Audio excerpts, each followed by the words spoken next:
नमस्कार। कार्यक्रम सन्दर्भमा यहाँहरूलाई स्वागत छ। म अफरोज। जनता टेलिभिजनको कार्यक्रम सन्दर्भ हरेक बिहान 7:30 बजे र सोही दिन पुनः प्रसारण 4:30 बजे हेर्न सक्नुहुनेछ। आजको सन्दर्भमा हामीले ओमराज श्री मल्टी एग्रो प्रालीका अध्यक्ष युवराज गैरेसँग कुराकानी गर्नेछौँ। उहाँ एउटा लेक्चरर, कानुनको विद्यार्थी, साथसाथै निर्माण व्यवसायी हुँदाहुँदै पनि उहाँ कसरी यो एग्रोमा आउनुभयो, यो समग्र विषयमा उहाँसँग हामी कुराकानी गर्नेछौँ। आउनुहोस्, उहाँलाई स्वागत गरौँ। सर, यहाँलाई कार्यक्रममा स्वागत छ। नमस्कार। मैले अघि पनि भने तपाईँको परिचय, तपाईँ एउटा लको विद्यार्थी पनि, निर्माण व्यवसायी पनि, अनि अहिले एउटा मल्टी एग्रो प्रणाली सञ्चालन गरेर अगाडि बढिराख्नु भएको छ। यो मल्टी एग्रो कम्पनी के हो? यो यस्तो भयो अफरोजी, नेपालमा बहुसङ्ख्यक नागरिकहरू कृषिमा आधारित हुनुहुन्छ र कृषिमा धेरै सम्भावना हुँदाहुँदै पनि धेरै चुनौतीहरू पनि छ र ती चुनौतीहरूलाई सामना गरेर कृषिमा आश्रित भएका जनताहरूलाई आर्थिक समृद्धिको बाटोमा डोर्याउने प्रमुख उद्देश्य यो कम्पनीको हो। र त्यसमा पनि हामीले चाहिँ विशेष गरी बढी फोकस चाहिँ केमा गरेका छौँ भन्दाखेरि नेपालमा प्रयोग नै नभएका चिजहरू, जस्तो प्रकृतिले दिएका स्रोत र साधनहरू हामीसँग प्रशस्त छन्, जुन स्रोत र साधन प्रयोगमै आएका छैनन्, ती सामग्रीहरूलाई प्रयोग गरेर विपन्न र बेरोजगारहरूलाई आय आर्जनको माध्यम बनाइदिने, त्यो बाटोमा प्रेरित गर्ने यो कम्पनीको प्रमुख उद्देश्य हो। त्यसमा हामीले विशेष गरी हाम्रो नेपालको जङ्गलमा प्रशस्त मात्रामा पाइने प्राकृतिक रेसाजन्य वनस्पति थाकल, जुन थाकल प्रशस्त भइकन पनि प्रयोगविहीन केही चिजमा पनि प्रयोगमै आएको थिएन, त्यो जङ्गलमा प्रशस्त पाउने, गाई भैँसी बाख्राले घाँसको रूपमा प्रयोग पनि नहुने, पहिला पहिला जङ्गलको छेउको बासिन्दाहरूले, जसको गरिबको घर थियो, उनीहरूले खरको रूपमा छानो छाउनको लागि प्रयोग हुन्थ्यो। अहिले त त्यो पनि प्रयोग छैन। तर मैले 3 वर्ष अगाडि एउटा व्यावसायिक भिजिटमा म चाइना गएको थिएँ।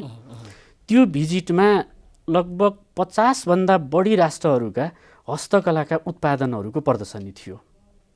त्यहाँ विभिन्न किसिमका रेसाजन्य वस्तुहरूबाट बनेका सामग्रीहरू पनि मैले देखेँ र थाकलै जस्तै रेसाबाट बनेका केही सामग्रीहरू पनि देखेँ। कम्पनीले थाकलबाट मात्र उत्पादन गरेर केही बनाउँछ कि अरू पनि केही र मेटेरियललाई युज गर्छ? होइन, हामी अरू पनि गर्दैछौँ। मैले भन्दैछु अफरोजी, हामीले विशेष फोकस यो कम्पनीले चाहिँ खिर गएका वस्तुलाई प्रयोगमा ल्याउने हाम्रो योजना, त्यसमा 1 नम्बरमा हामीले रोज्यौँ थाकललाई।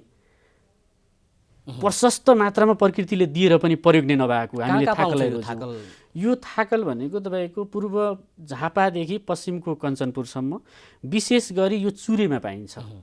चुरे र तराईको फाँटको जङ्गलमा जहाँ गर्मी हुन्छ, जहाँ सालको रुखहरू पाउँछ, त्यो ठाउँमा प्रशस्तै मात्रामा पाउँछ।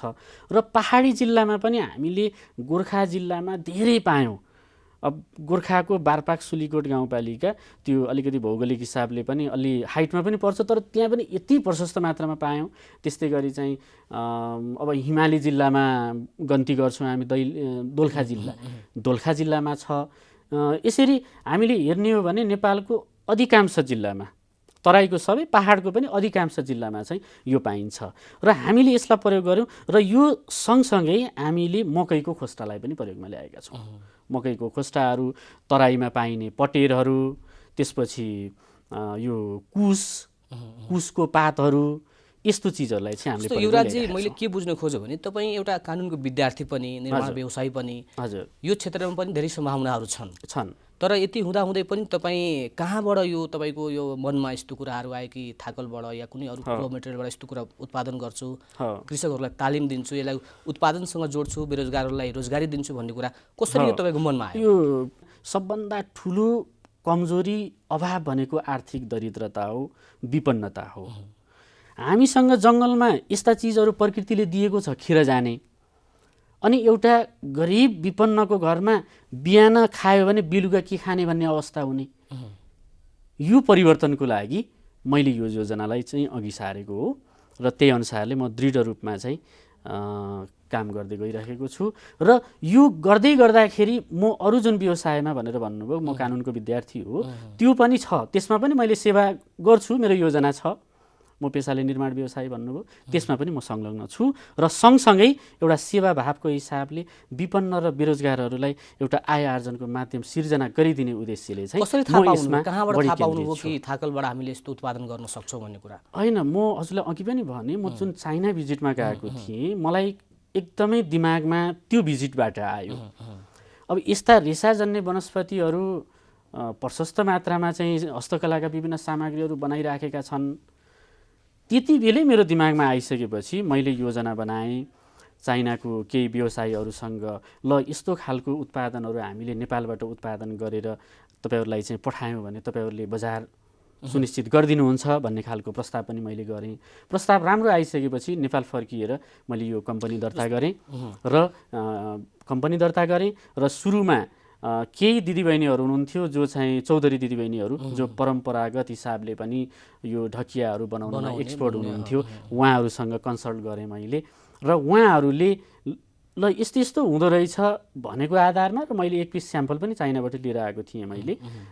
त्यसरी उहाँहरू चाहिँ बनाउन सक्ने बन्नुभयो र उहाँहरू मार्फत अरू विभिन्न जिल्लाका दिदीबहिनीहरूलाई जम्मा गरेर प्रशिक्षण भनेर चाहिँ ट्रेनर उत्पादन गर्ने तालिम चलाएँ मैले मेरो आफ्नो व्यक्तिगत सक्रियता र प्रयासमा। तालिम तपाईँ आफैले दिनुहुन्छ कि होइन, हामीसँग महिला दिदीबहिनीहरू प्रशिक्षकहरू हुनुहुन्छ। मैले मात्रै हामी यो कम्पनीको सञ्चालक र म व्यवसायी भएँ।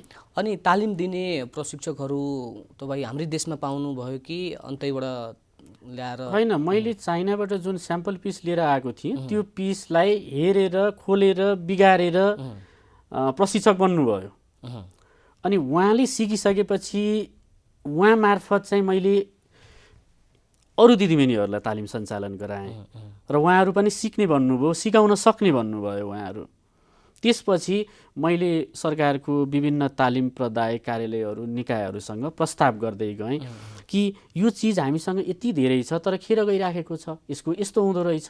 ल तालिमको लागि तपाईँहरूसँग प्रशस्तै कार्यक्रमहरू छन्, गरिराख्नु भएको छ विगतैदेखि, तर उद्यमी सिर्जना कागजमा मात्रै भएका छन्। व्यवहार त जुन कार्यक्रमको एउटा चाहिँ सिपमूलक तालिम कार्यक्रमको जुन उपलब्धिमूलक हुनुपर्छ, सिप पाइसकेपछि त्यसले त्यो उद्यमीको जीवनस्तरमा चाहिँ आर्थिक रूपमा परिवर्तन ल्याउनुपर्छ, त्यो त केही पनि भएको छैन। ल यो तालिम गराउनुहोस्, उद्यमी सिर्जना गरौँ, तालिमको लागि आवश्यक व्यवस्थापन सबै मैले गर्छु, तपाईँहरूले लागत ब्यौरा दिनुहोस् र उद्यमी सिर्जना भइसकेपछि यसको बजारको सुनिश्चित पनि मैले गरिदिन्छु। कस्तो कस्तो वस्तुहरू उत्पादन गर्नुहुन्छ तपाईँ? हामीले विशेष गरी उच्च माग भएको महिला दिदीबहिनीहरूले बोक्ने लेडिज ह्यान्डब्याग तपाईँले लिएर पनि आउनु हो। मैले हजुरलाई र प्लस चाहिँ कार्यक्रम हेर्ने सम्पूर्ण दाजुभाइ दिदीबहिनीहरूलाई यस्तो उत्पादन हुन्छ थाकलबाट धेरैलाई थाहै छैन। इभन अफरोजी यतिसम्म भेटेँ मैले कि जङ्गलको छेउमा घर छ, घर र जङ्गल गरेको हो, अनि त्यसपछि अरू के हो, यो सानो ठुलो विभिन्न साइज र डिजाइनमा, अनि ह्याट जुन धेरै विदेशीहरूले प्रयोग गर्ने गर्छन् र त्यसको फाइदा पनि मैले बोल्दा बोल्दै बताइहालेँ। यसको ह्याटले विशेष गरी तराईमा जुन गर्मी हुन्छ त्यो गर्मीको समयमा टाउकोमा लगाउँदाखेरि अत्यन्तै शीतलता प्रदान गर्दो रहेछ र सूर्यबाट आउने जुन विकिरणहरू हुन्छ त्यसलाई रोक्दो रहेछ। त्यति फाइदाकर रहेछ त्यो स्वास्थ्यको हिसाबले पनि, तर हामीहरूलाई थाहै छैन, थाहा थिएन, अहिले त भयो अब होइन। जस्तो ब्याग अनि ह्याट अनि पर्सहरू, जेन्ट्स पर्सहरू, लेडिज पर्सहरू, अनि डाली जुन महिला दिदीबहिनीहरूले मन्दिर जाँदाखेरि पूजाको टाइममा बोकेर जानुहुन्छ, प्रसादहरू फुलहरू राखेर, त्यो समेत अहिले यति उत्पादन चाहिँ गरिराखेका छौँ। र बाहिर विदेशी बजारमा चाहिँ धेरै डिमान्ड भनेको लेडिज ब्याग र ह्याटको। यसको बजारीकरणमा कतिको समस्या छ? समस्या भएन अफरोजजी। मैले त्यति बेलै त्यो चाइनाको व्यवसायीहरूसँग कुरा पनि गरेँ। नेपाल आएर केही उत्पादन भइसकेपछि मैले उहाँहरूलाई पठाइदिएँ। त्यसपछि बिस्तारै बिस्तारै बजार विस्तार हुँदै गयो। अहिले सबभन्दा धेरै चाइनाबाट सुरु भएको सबभन्दा धेरै अहिले जापानमा जान्छ। कतिवटा देशमा पठाउनुहुन्छ? हाम्रो अहिले चाइनामा, जापानमा, फ्रान्समा, सिङ्गापुरमा, बेलायतमा, अमेरिकामा, यति देशहरूमा गइरहेको छ। उत्पादन नेपालमै यसको बजारीकरणको कतिको समस्या छ? कतिको व्यक्तिहरूले यसको उपभोग गर्न छैन? अत्यन्तै आहा कति राम्रो कहाँ पाउँछ, कतिमा पाउँछ, के को हो, चासो अत्यन्तै राख्नु भएको छ। तर नेपाली बजारमा पुर्याउनको लागि हामीसँग उत्पादनै छैन। कतिमा पाउँछ भन्नुभयो, कतिमा पाउँछ साँच्चीमा यस्तो? अब विदेशी बजारकै मागलाई पुर्याउन नसकेपछि हामीले यसलाई चाहिँ स्वदेशी बजारमा बिक्री गर्न त्यो माहौल नै बनिराखेको जस्तो छ। उत्पादन गर्न सकिन्छ, अब अरू व्यक्तिहरूलाई तालिम दिन सक्नुहुन्छ, सरकारसँग सहकार्य गरेर अझ यसको उत्पादन बढाउन सकिन्छ नि, यस विषयमा? त्यसमा म निरन्तर लागिरहेको छु, हामी निरन्तर लागिरहेका छौँ। मैले 3 वर्ष भयो काम सुरु गरेको। पहिलो वर्ष, दोस्रो वर्ष, अहिले तेस्रो वर्षमा रनिङ भइराख्दाखेरि त्यो मात्रा अत्यन्तै बढेको छ। अहिले पनि प्रत्यक्ष रूपमा चाहिँ 1200+ महिला दिदीबहिनीहरूले प्रत्यक्ष रूपमा चाहिँ उत्पादन गरिराख्नु भएको छ। र जुन विदेशी बजारमा हामीलाई यो उत्पादनको माग छ, त्यो हिसाबले उद्यमी जति पनि बढाउनुपर्छ भन्ने कुरामा पनि म एकदमै सरकारी निकायहरूसँग सहकार्य गरि नै राखेको छु। विभिन्न स्थानीय तहहरूसँग, थाकल पाउने स्थानीय तहहरूमा, थाकल नपाउने स्थानीय तहहरूमा, त्यसको लागि म निरन्तर लागिरहेको छु। त्यसैले विदेशी बजारमा हाम्रो जुन माग छ त्यो मागलाई पुरा गर्नको लागि हामीलाई अझै पनि थुप्रै उद्यमीहरू चाहिएको छ। त्यसको लागि चाहिँ हामी निरन्तर प्रयासरत छौँ। यो थाकल पाउने ठाउँमै गएर तपाईँहरूले तालिम दिनुहुन्छ कि यसको प्रक्रियाहरू कस्तो हुन्छन्, कसरी बनाउने भन्ने कुरा कसरी? हो, एकदमै राम्रो प्रश्न गर्नुभयो। सुरुमा मैले थाकल भएको ठाउँमा मात्रै केन्द्रित भएको थिएँ। मेरो मान्यता के थियो भने थाकलको सहज उपलब्धता छ भने त्यहाँको विपन्नलाई छनौट गरेर तालिम दिने र उहाँहरूबाट उत्पादन मैले लिने भन्ने थियो। तर पछि यसको प्रभावकारिताको उच्च मूल्याङ्कन गरेर थाकल नपाउने स्थानीय तहहरूमा पनि यो तालिमको माग गर्नुभयो। अनि उहाँहरूले के भन्नुभयो भने यदि हजुरले थाकलको व्यवस्थापन गरिदिन सक्नुहुन्छ भने हामी पनि एकदम उत्साहित छौँ। तालिम त अब सिलाइ कटाइ गऱ्यो, त्यस्तै ब्युटी पार्लर, डल कुसन, अब के छन्, तर उपलब्धिमूलक भनेको केही पनि भएन। यो तालिम गर्न सकियो भने हजुरले थाकल व्यवस्थापन गरिदिनुहुन्छ भने त बजारको व्यवस्थापनको लागि त उद्यमीलाई समस्या भएन, किनकि उद्यमीबाट उत्पादित सामग्री त हाम्रो कम्पनीले सोझै खरिद गर्छ। त्यो भइकन अहिले हामीले थाकल नपाउने विभिन्न स्थानीय तहहरूमा पनि हाम्रा उद्यमीहरू हुनुहुन्छ। त्यसको सुरुवात चाहिँ अर्घाखाँचीको पाणिनी गाउँपालिका मा प्रस्ताव गर्नुभयो, हाम्रोमा चाहिँ गराउनु पर्यो, यो अत्यन्तै राम्रो रहेछ भनेर विशेष गरी उपाध्यक्षज्यू अत्यन्तै प्रभावित भएर माग गर्नुभयो। र मैले सोचेँ कि जहाँ थाकल पाउँछ त्यहाँको उद्यमीहरूलाई आय आर्जनको माध्यम पनि प्लस हुने र जहाँ पाउँदैन त्यहाँ पनि उद्यमी सिर्जना भएर सामग्री पनि उत्पादन गराउन सकिने भन्ने कन्सेप्ट र योजना अनुसार चाहिँ मैले के गरेँ त भन्दाखेरि जहाँ थाकल पाउँछ त्यहाँको उद्यमीहरूबाट यो थाकलको रेसा मात्रै पनि मैले किन्ने। अहिले देशको जुनसुकै भागमा पनि थाकल पाउने ठाउँमा पनि नपाउने ठाउँमा पनि यदि कुनै स्थानीय तहहरू, नगरपालिका, गाउँपालिका, सरकारी तालिम प्रदायक कार्यालयहरू, निकायहरू तयार बन्नुहुन्छ भने जहाँ पनि तालिमको लागि व्यवस्थापन गर्न हामी तयार छौँ। कम्पनीले देशको कतिवटा ठाउँमा यसको उत्पादन गरिरहेछ, कतिवटा जस्तो कतिजना व्यक्तिलाई तपाईँले तालिम दिएर यस्तो प्रशिक्षण दिन बनाउनु भएको छ, अनि अझ बनाउने क्रममा छ कि त्यसको भने जस्तोको प्रशिक्षण पाइरहेछ कि छैन, तालिम दिन सकिएको छ कि छैन? होइन, तालिम प्रशस्त मात्रामा भएको छ। हामीले अहिले भन्ने हो भने पूर्वको उर्लाबारीदेखि पश्चिमको बाँकेसम्मका अधिकांश जिल्लामा चाहिँ हाम्रा उद्यमीहरू हुनुहुन्छ। हामीले सिपमूलक तालिम सञ्चालन गऱ्यौँ र उहाँहरूले उत्पादन गरेर सामग्री दिनुभएको छ। थाकल मात्रै सङ्कलन गरेर पनि उहाँहरूले चाहिँ बेच्नु भएको छ, मनग्गे आम्दानी गर्नुभएको छ। थाकलको पात मात्रै बेच्दाखेरि पनि 20,000 रुपियाँ क्विन्टल। ल हेर्नुहोस् त, हामी कृषिमा आधारित देश हौँ, अधिकांश नागरिक कृषिमा चाहिँ निर्भर रहिराख्नु भएको छ। हामीहरू लगानी गरेर मेहनत गरेर के उत्पादन चाहिँ 20,000 रुपियाँ क्विन्टलमा आउँछ, बिक्री हुन्छ। तर थाकलको पातको मूल्य मैले 20,000 रुपियाँ क्विन्टल दिएको छु, हेर्नुहोस्।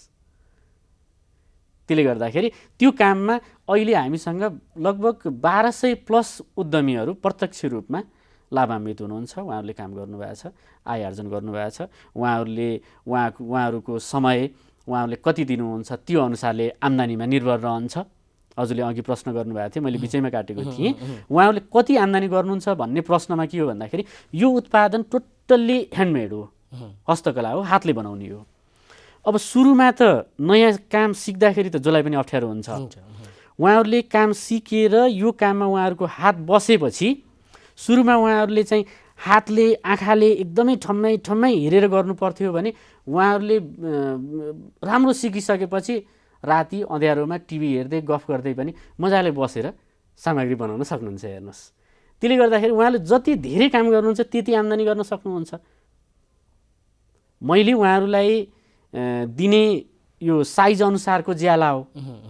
हाम्रो सबभन्दा सानो भनेको 200 देखि सबभन्दा बढी भनेको ठुलो साइजको हजुरको 800 रुपियाँसम्म ज्याला दिने गरिराखेको छु मैले। अब यही उत्पादनलाई चाहिँ उदाहरणमा लिउँ हामीले, यो उत्पादन उद्यमीले उत्पादन गर्दाखेरि यो बाहिरको जुन थाकलको जुन स्ट्रक्चर मात्रै छ, यो स्ट्रक्चर मात्रै उत्पादन गरेको बनाएको यो साइजको मैले 600 रुपियाँ दिन्छु। पारिश्रमिक ज्याला हो, ज्याला 600 रुपियाँ दिन्छु।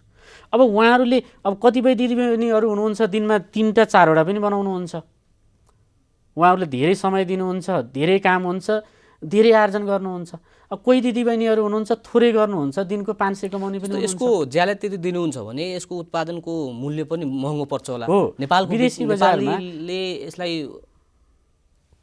लिन सक्दैनन् कि किन्न सक्दैनन् कि भन्ने कुरा पनि सामान्य परिवारको व्यक्तिले लिन नसक्ला पनि, किनकि हामीमा गरिबी विपन्नता धेरै छ। हेर्नुहोस् है, र हजुरलाई मैले फेरि केही जानकारी गराएँ। मैले जुन 600 रुपियाँ चाहिँ ज्याला भने यो बाहिरको स्ट्रक्चर मात्रै बनाएको, यो ह्यान्डल पनि राख्नु पर्दैन, भित्र फिनिसिङ गर्दाखेरि यो कपडाहरू चेनहरू लगाएको छ यो पनि पर्दैन।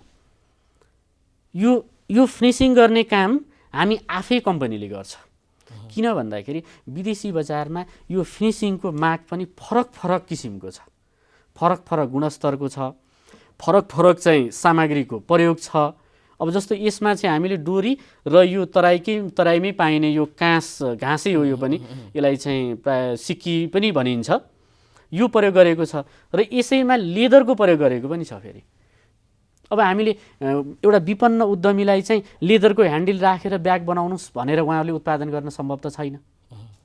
एउटा सामान्य नर्मल कपडाको देखि एकदमै महँगो क्वालिटीको कपडा राखेर पनि फिनिसिङ भएको छ। त्यो कपडाको पहुँच र आर्थिक अभावले गर्दाखेरि एउटा विपन्नबाट फिनिसिङैसम्मको उत्पादन मैले लिन सम्भव हुँदैन। र उहाँहरूको पहुँचमा उपलब्धतामा थाकल हुन्छ, थाकलले जति काम सम्भव हुन्छ त्यति गर्नुहुन्छ। उहाँहरूलाई अरू केही समस्या भएन।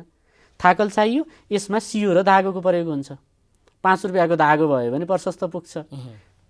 सियो कैँची चाहिन्छ। सियो कैँचीहरू हामीले तालिमकै समयमा उद्यमीहरूलाई हामी आफै वितरण गर्छौँ।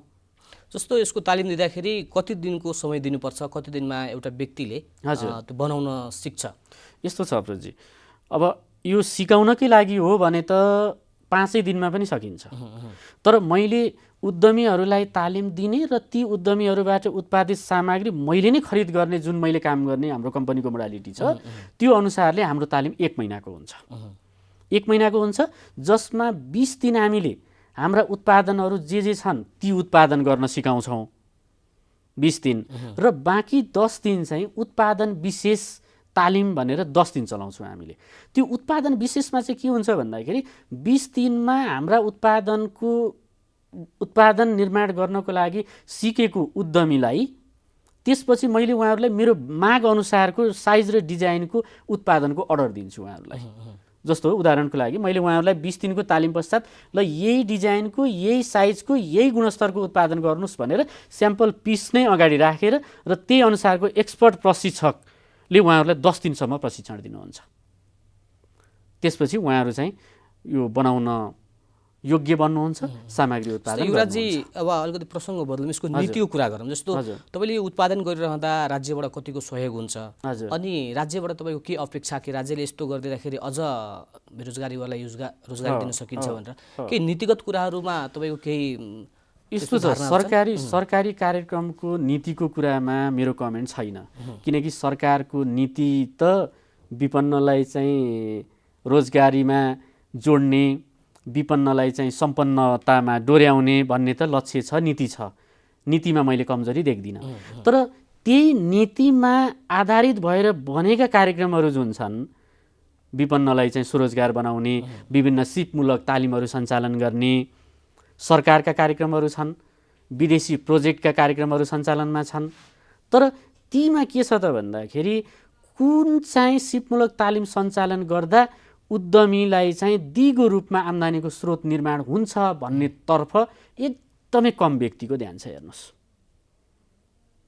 राज्यको विदेशी सहयोगको अरबौं बजेट एक आर्थिक वर्षमा समाप्त हुने, कागजमा हजारौं जना चाहिँ उद्यमी सिर्जना हुने, तर ती उद्यमीहरूबाट आर्थिक उपलब्धि भनेको जिरो।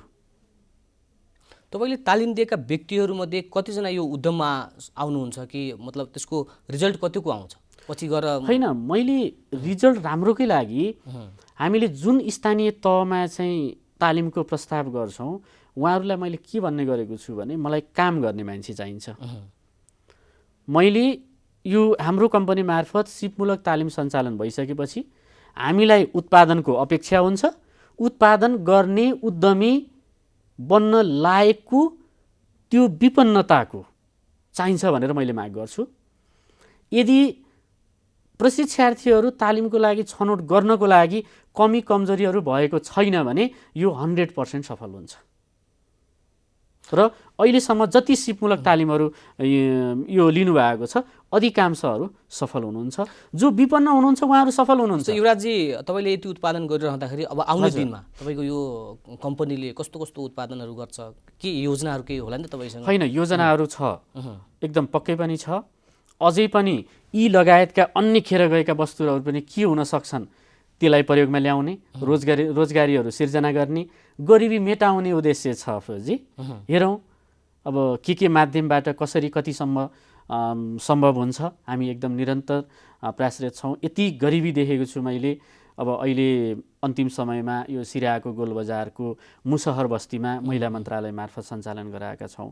यति गरिबी छ, घाँस बाँस कपासकै अभाव छ। ती गरिब भएका व्यक्तिहरू यो तालिम पाइसकेपछि उहाँहरूले मेहनत गरिदिनु पर्यो, मेहनत गरिदिनु पर्यो। हो, हामी व्यवस्थापन गर्छौँ। थाकल भएको ठाउँमा त्यहीँबाट सङ्कलन गर्नुहुन्छ जङ्गलबाट। अझ थाकल सङ्कलन गरेर आफूलाई उत्पादन गर्ने भन्दा धेरै पाइन्छ जङ्गलमा, जति पनि पाइन्छ, जति पनि तिर्नुपर्ने पैसा त्यस्तो केही पनि छैन। यो कुनै कानुनबाट प्रतिबन्धित वनस्पति होइन।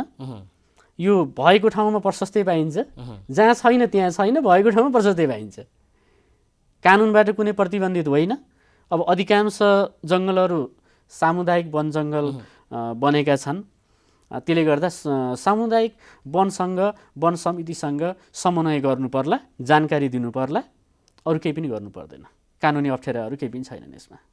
जस्तो अघि पनि अब तपाईँ एउटा लको विद्यार्थी पनि हुनुहुन्छ। हजुर, लमा प्रशस्त यो हुँदाखेरि पनि अब कानुनी रूपमा यसलाई अझ राम्रो बनाउनको लागि, अझ युवाहरूलाई यसपछि जोड्नको लागि, अब जो बेरोजगार हुनुहुन्छ उहाँहरूलाई त जोड्न अब तपाईँले लागि नै राख्नु भएको छ। त्यो बाहेकका युवाहरूलाई कसरी जोड्न सकिन्छ अनि अझ यसलाई विस्तृत बनाएर देशमै पनि उत्पादन गरेर देशमै अब खपत गर्ने हिसाबले बाहिरको बजारीकरणसँग पनि जोड्ने खालको केही योजनाहरू तपाईँको छ कि छैन?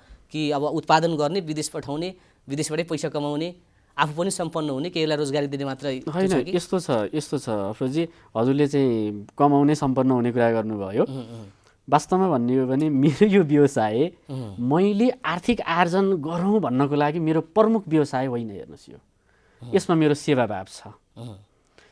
मेरो आर्थिक आम्दानी नै गर्ने अरू व्यवसायहरू छन् जसबाट काम गऱ्यो भने पैसै कमाइन्छ र उद्देश्य पैसै कमाउने हुन्छ। तर यो व्यवसायबाट मेरो पैसै कमाउने, आर्थिक आर्जन गर्ने प्रमुख उद्देश्य होइन। हेर्नुहोस्, त्यसको प्रमाण चाहिँ मैले के दिन्छु भन्दाखेरि नेपालमा हस्तकलाका विभिन्न उत्पादनहरू हुँदा पनि उद्यमीहरूले अत्यन्तै न्यून ज्याला पाएको उदाहरण छ। हेर्नुहोस्, ती ज्यालासँग मैले दिने ज्याला तुलना गरौँ, जसबाट प्रमाणित हुन्छ कि युवराज गैरीले यो व्यवसायबाट पैसा कमाउने भन्दा पनि विपन्नलाई आय आर्जनको माध्यम बनाइदिनको लागि अग्रसर भइराखेको छ भन्ने कुरो प्रमाणित हुन्छ। हेर्नुहोस्, जस्तो विदेशमा पठाउँदाखेरि बढी पैसा आउँछ, नेपालीहरूले त्यति एफोर्ड गर्न सक्दैनन् भन्ने पनि त तपाईँको मनमा होला? होइन, त्यो होइन, त्यो बिल्कुलै होइन। विदेशी बजारमा, किनकि यसको व्यवसायको सुरुवात नै विदेशी बजारमा आधारित भयो कि भनेपछि त हामीले उनीहरूको मागलाई पुर्याउनु पर्यो। फेरि एउटा राष्ट्रिय अर्थतन्त्रकै हिसाबले पनि त त्यो स्वाभाविक हो नि त। हामीले यहाँ नेपालमा बेच्नुभन्दा बाहिर पठाउँदाखेरि महँगो मूल्यमा बेच्न पाउँछौँ। त्यो भइसकेपछि त मैले मेरा उद्यमीहरूलाई त धेरै दिन सक्ने भयो नि त। मैले महँगो बेच्न पाएँ भने उद्यमीहरूले पनि महँगो मूल्य पाउन सक्नुहुन्छ। यसको मतलब नेपालमा बेच्ने नै होइन भन्ने होइन। अनि तपाईँले त्यो तालिम दिँदाखेरि त्यो प्रशिक्षक मात्र उत्पादन गर्ने हो कि अझ उद्यमी बनाएर आफैसँग कम्पिटिटर बनाएर गर्ने खालको पनि सोच छ तपाईँको? होइन, हामीसँग त प्रशिक्षकहरू हुनुहुन्छ जसको यस्तो उत्पादन तपाईँको कम्पनीले मात्र गर्छ कि अरू पनि देशमा? होइन, यस्तो छ हेर्नुहोस्, अब यो नेपालमा केही समय अगाडि केही व्यक्तिहरू देखा पर्नु भएको थियो, तर उहाँहरूसँगको पनि केही अनुभव त छ। अब एउटै काम गर्ने भइसकेपछि हामी मिलेरै गरौँ न त भन्ने खालले पनि केही सहकार्य गर्ने कोसिस चाहिँ मैले नगरेको होइन, तर उहाँहरू यसमा केन्द्रित बन्न सक्नु भएन। सायद अघि हजुरले भन्नुभयो काम गरेर जुन कमाउने भन्ने कुरा गर्नुभयो, सायद उहाँहरूलाई कमाउनु नै थियो होला, उहाँहरूलाई कमाइ पुगेन होला योबाट। तर आजको दिनमा म जति अग्रसर भएर, हाम्रो कम्पनी जति अग्रसर भएर लागेको अरू कोही पनि व्यक्ति हुनुहुन्न। र भोलिका दिनमा यो काम गर्नको लागि अरू कोही व्यक्तिहरू आउनुहुन्छ भने पनि म सबैलाई अनुरोध साथ भन्न सक्छु, युवराज गैरे र ओम राजश्री मल्टी एग्रो प्रालीसँग सहकार्य गरेर अगाडि बढ्दाखेरि यो दिगो हुन्छ, भरपर्दो हुन्छ, राम्रो हुन्छ। हामी कार्यक्रमको अन्त्यमा छौँ युवराजजी।